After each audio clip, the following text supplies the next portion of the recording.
Late last week, Donald Trump issued, I guess you'd call it either a threat or an ultimatum, or both, to the entire Republican Party. And that threat was, unless you indulge his fantasies and start investigating all of this non-existent voter fraud that he totally swears is out there, if you don't do that, the Republican Party will not be voting in the 2022 midterms and possibly not even in the 2024 presidential election. So suck it, Republican parties, is the message Donald Trump is sending. You either do what I tell you to do, or you perish, politically speaking. Here's his exact quote. If we don't solve the presidential election fraud of 2020, which we have thoroughly and conclusively documented, Republicans will not be voting in 2022 or 2024. It is the single most important thing for Republicans to do. Yeah, look, bud, here's the thing. First of all, you haven't documented a damn thing.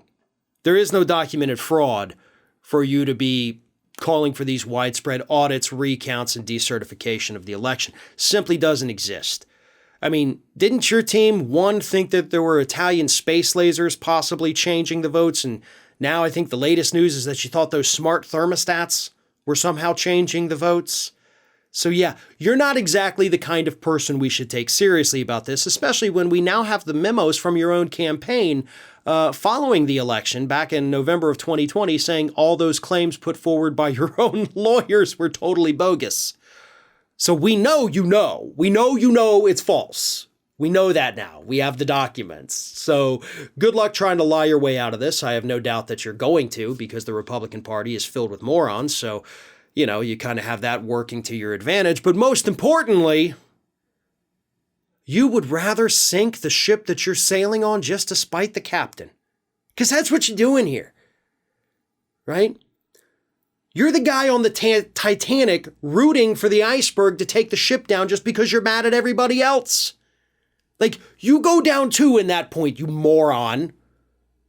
That you're I don't understand how he doesn't understand this. But here's the thing, I also have to question, what is he pissed about? The Republicans aren't taking this seriously. Actually, they are.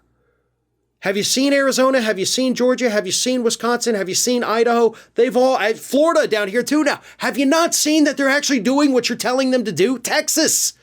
My God, how many states right now are conducting some kind of phony audit just to make you happy? How much more do you want?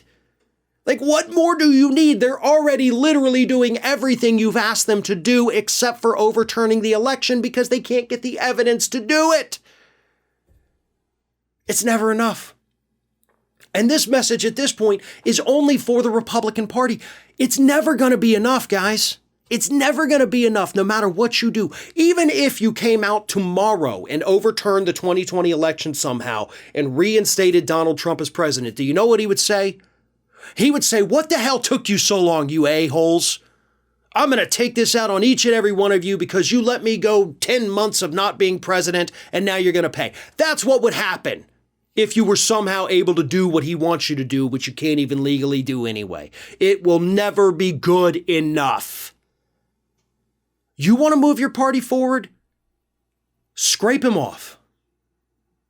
Act like he's a piece of dog crap that you stepped on the sidewalk. Scrape it off. Throw the damn shoe away if you have to. But move on from him. Stop listening to him, and maybe you can save your party. And I can confidently tell you this really good advice because I know you're not going to take it. You're going to let this idiot, this psychopath, sink the Republican Party. And to that, all I have left to say is you 100% deserve everything coming your way.